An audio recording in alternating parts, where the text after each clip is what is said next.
Olá, sejamos todos bem-vindos ao canal do nosso lar Francisco de Assis.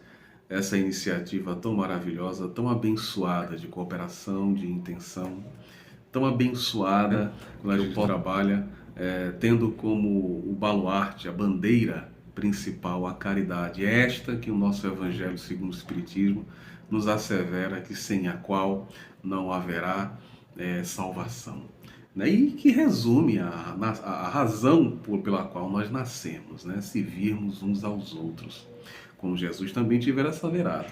Eu amai-vos uns aos outros como eu vos amei.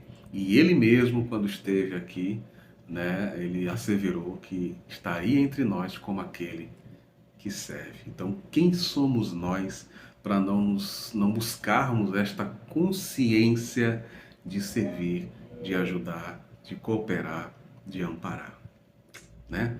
Bom, meu nome é Newton e recebi essa oportunidade, essa chance de falar sobre o Evangelho, de dividir esse pão abençoado com você, meu irmão, minha irmã.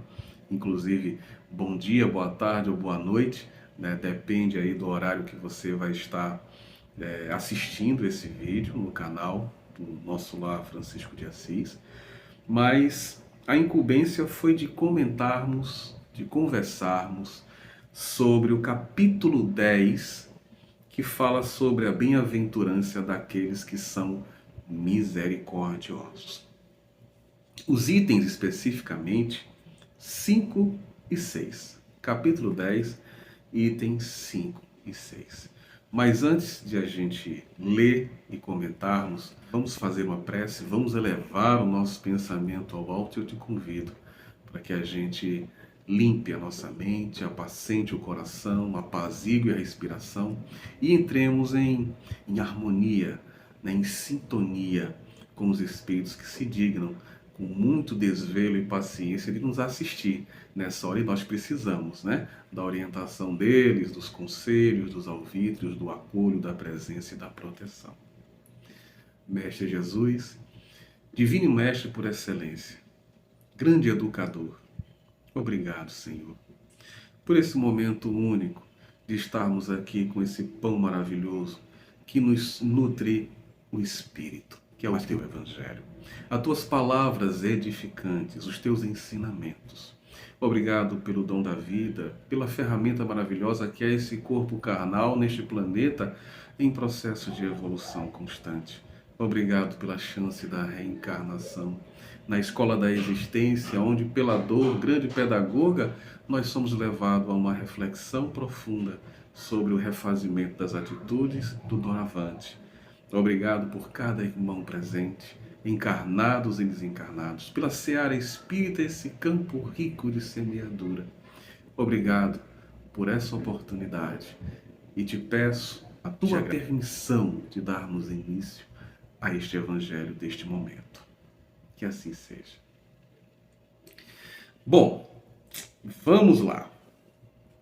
Sobre o item 5 e 6 do capítulo 10 do Evangelho segundo o Espiritismo, cujo tema principal é bem-aventurados aqueles que são misericordiosos, eu queria te convidar para uma reflexão sobre a etimologia da palavra do subtítulo, que é reconciliar-se com os adversários, tá? A palavra reconciliar-se é uma voz reflexiva, né?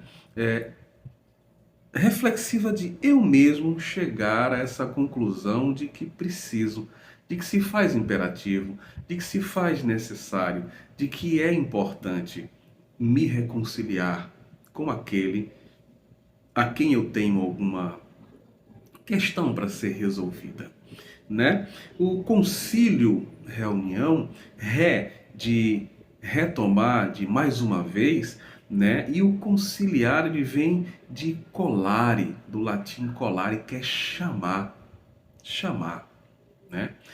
Tendo refletido sobre essa etimologia, abaixo os espíritos vão nos orientar acerca dela, no sentido de que todos nós, né, que tem a certeza, que tem o sentimento, que tem a sensação, que tem a crença da pós-existência do espírito, né, depois do deteriorar da carne, do invólucro carnal, todas as questões da Terra, enquanto encarnados, serão levadas. Questões, não bens, questões.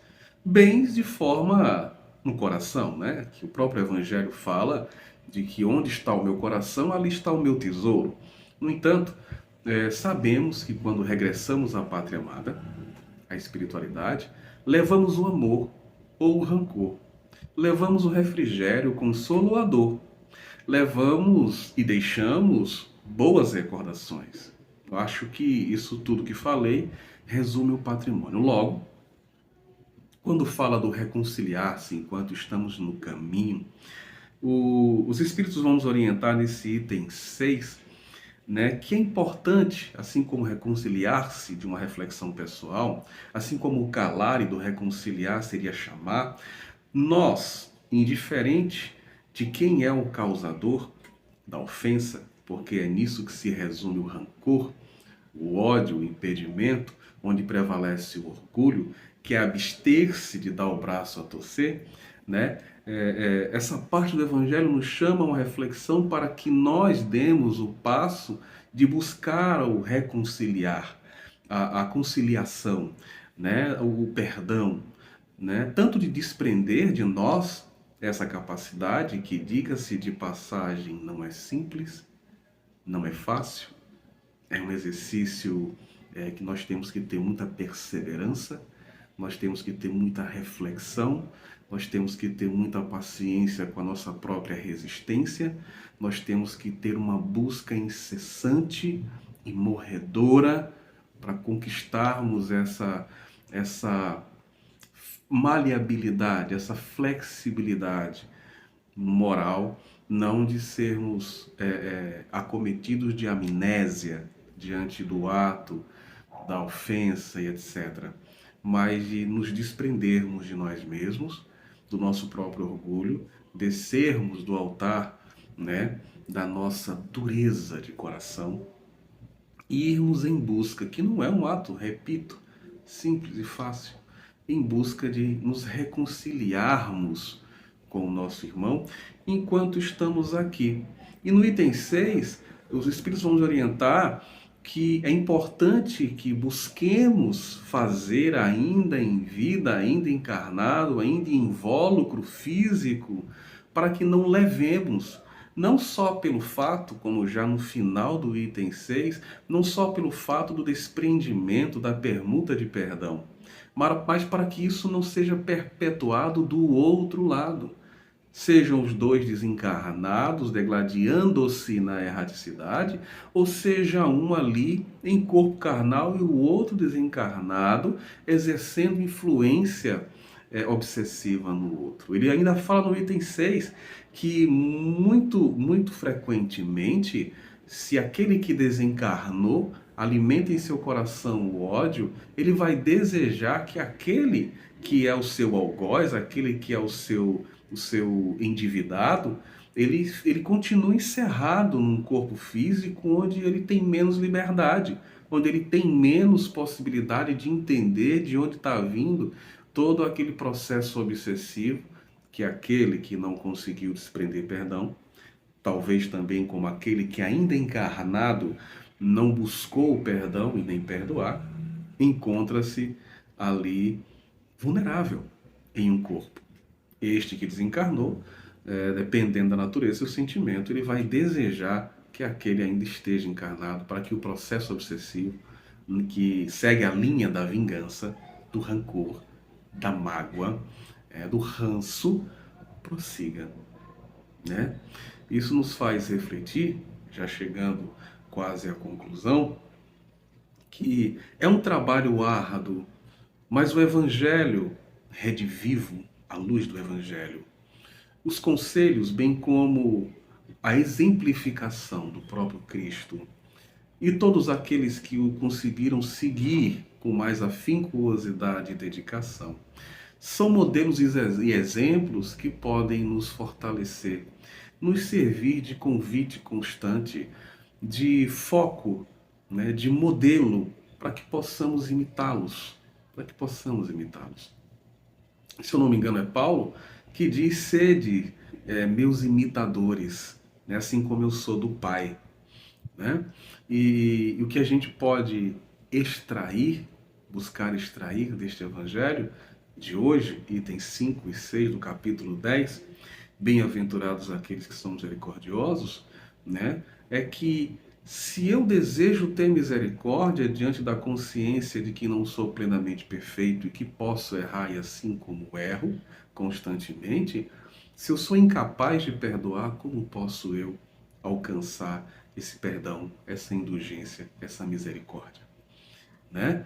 Então, eis uma chance, uma oportunidade, uma oficina, um laboratório riquíssimo de exercício, de análise, né, de examinação, para que possamos, num autoconhecimento, através do Evangelho, praticar isso que é reconciliar-se, né, tendo em vista a não perpetuação desse ódio pós-morte, né?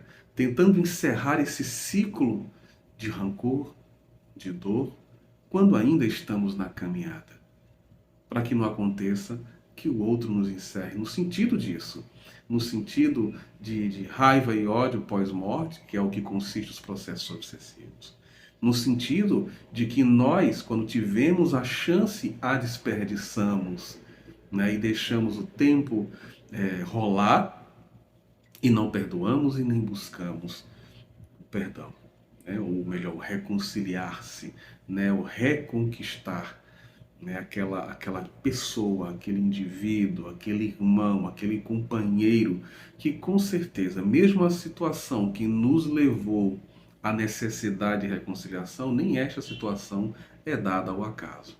Nem esta situação é dada ao acaso. A gente tem que considerá-la como uma grande oportunidade de um exercício maravilhoso da reconciliação. Esse evangelho é maravilhoso, né? Que o Jesus possa nos abençoar. Obrigado pela sua atenção neste vídeo. Que possamos levar essa reflexão do reconciliar com o nosso próximo, seja um parente, um amigo, um colega, né? Tendo em vista não só as questões materiais, mas as questões aqui momentâneas, mas as questões espirituais, né? O perpetuar, o perdurar deste sofrimento que não precisamos, não necessitamos levar para outra vida, e até nos poupa dores de cabeças maiores para vidas por vindouras em processos obsessivos desnecessários, né? Que Jesus nos abençoe, agradecendo sempre pela chance de poder servir de alguma maneira.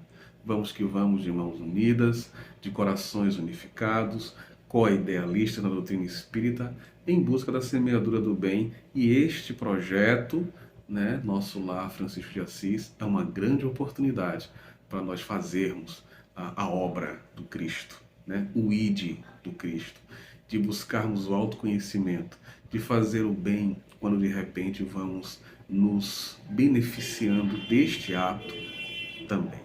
Que Jesus nos abençoe.